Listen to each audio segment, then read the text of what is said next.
Hey, how you doing? Have you ever met someone who simply had to be in control? They had to be in charge. They were the domestic supervisor, right? Or maybe somebody at work. They had to be telling people what to do, right?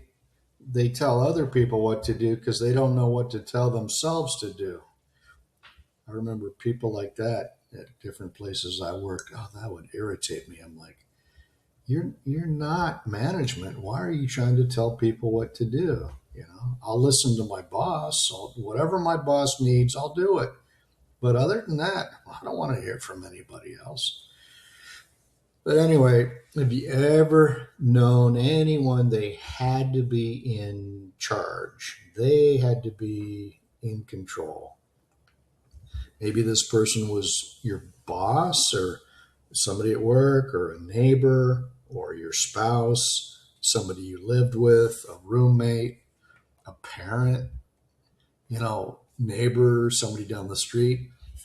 Or have you ever known someone they always had to have the final word, or they always seemed to know what was best? They were really adamant about telling you what was best, or they could never accept blame or responsibility or accountability for anything. You ever known anybody like this? Everything had to be done their way. If it wasn't their way, it would be just like end of the world. The sky is falling. I'm not getting my way. And if you disagreed, if you dared question them, or why are we doing it this way, or why are we leaving then, or whatever, even politely, they got really irritated or defensive, or they started shouting, or they got really angry. Most people think this kind of behavior comes from confidence, somebody who's really confident all the time. And I have looked at this and I have come to the conclusion that that is not confidence at all, that it's a confident person who has to be in control and in charge all the time. I think that comes from insecurity. And I've been researching this, and once you and I understand why insecure people need to control others, then you and I will also stop taking their behavior personally, because it really is not about you or I, you or me. It's not about us. It's about them. It's how they're wired. You know, this power, they want to show you that they're so powerful. Power is not the same thing as authentic strength. You've known strong people, right? Just authentically strong people. And they're very rare and they're very few and far between, but they're also very polite. They're also nice. They're pleasant. Insecure people are not pleasant ever. And if they are, it's totally phony, totally false, totally contrived. They want something. They're scheming on getting something, right? One of the greatest misunderstandings in psychology is the belief that controlling people are strong people. They're not. They often look strong. They can appear strong. They may have a title. They may wear a certain uniform. They may have a certain badge. They may speak with certainty. They may issue commands. They may openly criticize, and they may dominate conversations. But appearance, put that word in quotes, appearance is not reality. Say, real strength does not need to prove itself. In fact, I remember I had an aunt. and she had authentic strength, and she was very nice to people. She went out of her way. I think she realized just how much other people suffer. She went out of her way to be thoughtful and kind and pleasant to people. I never saw her anything but that. And of course, she died at the age of 42 or 43. Unbelievable how young she died. And I'm like, look at that. I couldn't believe it. The good ones go. The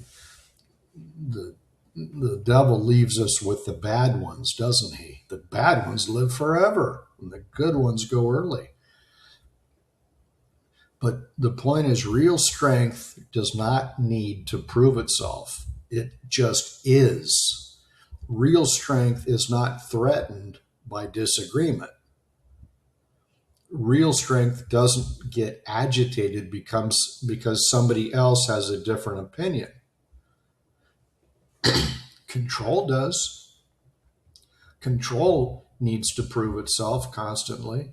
Control needs to remind you that they're the boss. I remember I had a boss once.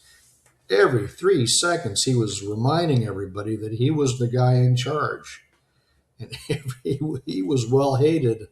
I remember him. He was well hated. He just couldn't let 5 minutes pass without throwing his ample weight around. And insecurity is threatened by disagreement, very much so.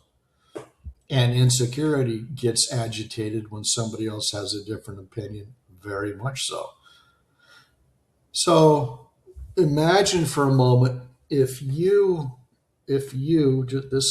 is such a thing as right use of imagination. And imagine for a moment if you were living with, inside of you was this constant inner instability. Inside of you, you were just all mixed up constantly, always. You doubted yourself. You felt really anxious. You felt very uncertain. You never felt secure inside your own self. You didn't know yourself. You didn't have an inner life. You did not feel secure inside of yourself. So imagine if that was your situation. So then you're thinking, well, what will bring me some relief from this inner sense of insecurity that I have? You would go, aha, I know what the answer is. Since my inside is so insecure, I'm going to make the outside very secure. I'm going to make this outside world, my exterior, predictable. I'm going to control the outside. And this is exactly the way the narcissist thinks. Because they lack an inner life, because narcissists cannot self-observe, because narcissists have no emotional maturity at all, because narcissists are like adults walking around, it's an adult body walking around with an emotionally immature 2-year-old inside, because this is their state. They have to try to control everything on the outside of them. You and I have an inner life. They don't. They don't have an inner life, which means they're lost, completely lost. And because they're lost, it means they're also completely treacherous. They will lie, cheat, steal, murder. They'll all of the above they will do, trying to keep their exterior world in place. They have to make the outside world predictable because their inside world is so unpredictable. They think, if everybody agrees with me, if everybody obeys me, if everybody behaves the way that I expect them to, then maybe I will feel okay. That's how they think. So we're getting inside of their skin for a moment. Why? Because you and I want to understand why did these narcissists behave the way they do? Because once I can see that, once I can understand how why they function the way they do, why they say the horrible things they do, why they do the horrible things they do, if I can understand that, then in the understanding, there's no problem because I understand it and I will no longer take it personally. I thought they were attacking me personally for years, for decades. They weren't. They were what they said and did was a reflection of what was going on and still goes on inside of them. So it's nothing, their behavior and what they say is nothing that you and I should ever take personally because it's not about us at all. They're just nuts. They haven't matured emotionally inside of themselves. So they go to the outside and they try to control everything outside of them. This is why, like, all these control freaks, they call them, any control freak you've ever known. And just remember, like as a kid growing up, the people down the street, maybe, the people were weird and strange. And you're like, man, every time I ride my skateboard or my bike down past the Jones's house and Mrs. Jones is out front, and she gives me that scowl. These were very damaged people. Call it what it is. That's Mrs. Jones is a problem, primarily to herself, right? But you really gotta. I think it maybe comes with age and experience, but you really gotta see that most human beings they can put on a pretty good show. They can pretend that they're happy and healthy and all that, but they're not. There are some really, really screwed up people out there, in case you haven't noticed. So narcissists happen to be at the top of that list. In my book, they really are. And pretty much, most forms of mental illness, psychological illness, come as a result of the individual having, at least a bit of narcissism inside of them. That's what it is. It's self-absorbed. What does Scripture say? That thou shalt have no gods before me. Place no gods before me. Well, that includes the God of self. You're not supposed to be self-absorbed. Scripture says it flat out. You're not supposed to be that way. All preoccupied with you, like you're the center of everything. No way. Truth, reality, nature, higher energy is what's at the center of everything. No human being is. Anyone who thinks they are, they need to have their head examined. So these people, they're not they need to control their exterior world, and you and I just happen to be in their exterior world at this particular moment. So they're not really controlling us. They're trying to regulate themselves. That's what they're actually trying to do. So now we have a better understanding of why they do what they do. That doesn't mean they should be let off the hook for the terrible things that they do, because, they don't act. A lot of narcissists, I've seen them, and the malignant ones are the worst. They don't act like a human being. They act like a subhuman, beneath the level of being human, subhuman. A friend of mine said something to somebody once. I overheard it. It was really good. He said, this one man was bragging about, he had this and he had that, how well his business was going. And my friend said, you might be able to run your business adequately and all that, and you might be a success on the outside for people to see. My friend said, but what about when you need to be a human being? What about then? Boy, you could hear a pin drop. because the guy knew he had him because he described him perfectly. The guy was a horrible person. Yeah, his business was good. Yeah, he had a new truck. Yeah, he and his wife lived in a big house. But he was not a he was not a pleasant individual. Not even close. So these people, they are very confusing until you start to see what they actually are. If you don't think that these people are psychologically, emotionally confused, just next time you bump into your favorite narcissist, just calmly disagree with them. Whatever it is they're going on about, just disagree with it and watch. Watch what happens. Watch them explode, right? The human volcano, Mount Vesuvius. There he goes, exploding his wrath, his lava all over the place. And that where does the lava go? It blows up in the air, and some of it lands on you, and it's painful. Nobody wants to be around an angry person. Pretty sure Proverbs in there somewhere says, make no friends with an angry man. That's why they'll drag you down. They're terrible. Your disagreement with them it's also, when you do disagree with these types, it's not just that you are expressing a different opinion. To them, your disagreement threatens the structure that they are depending on to feel emotionally stable.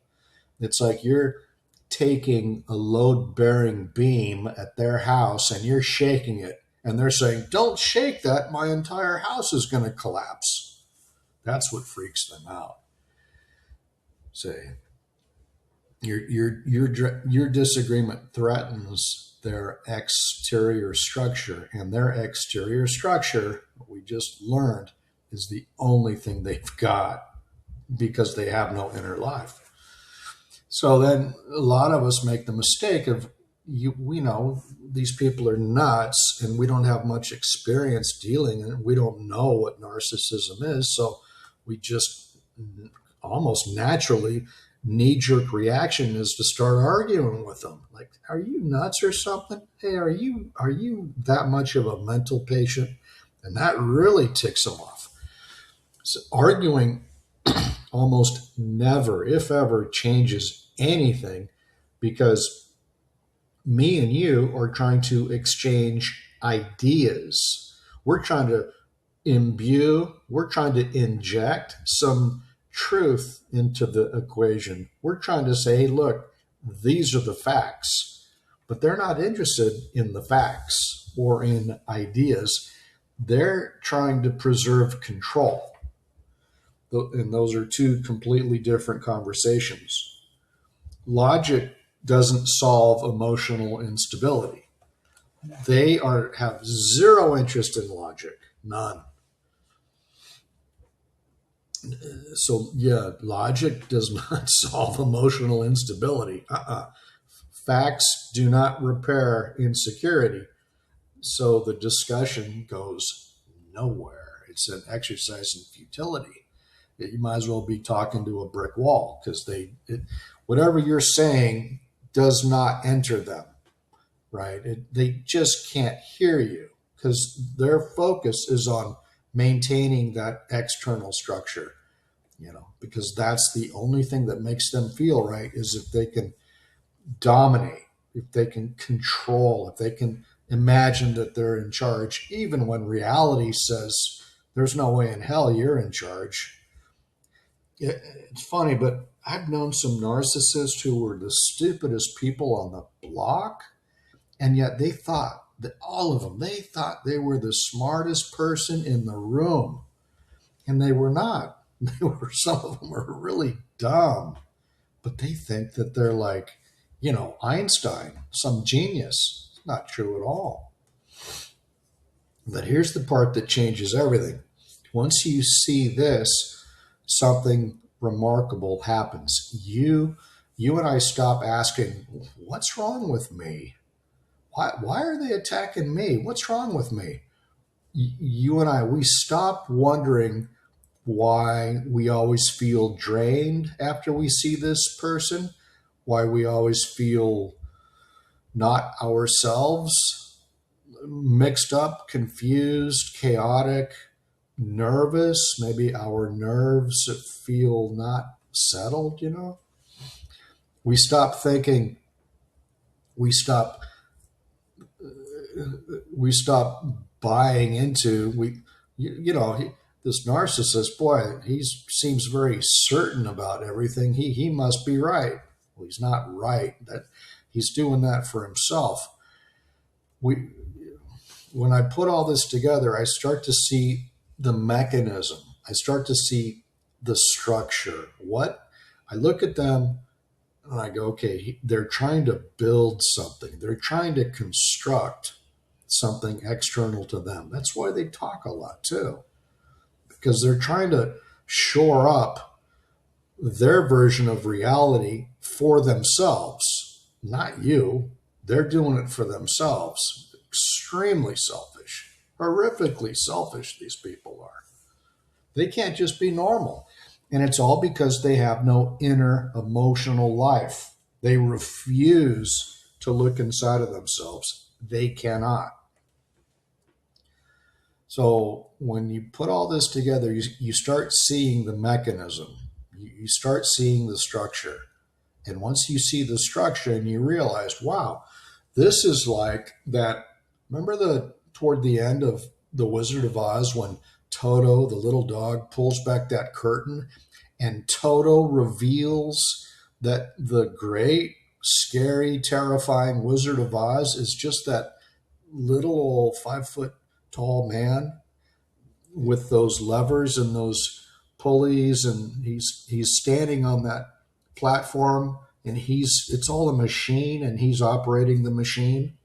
And you're like, wow, I was scared of you.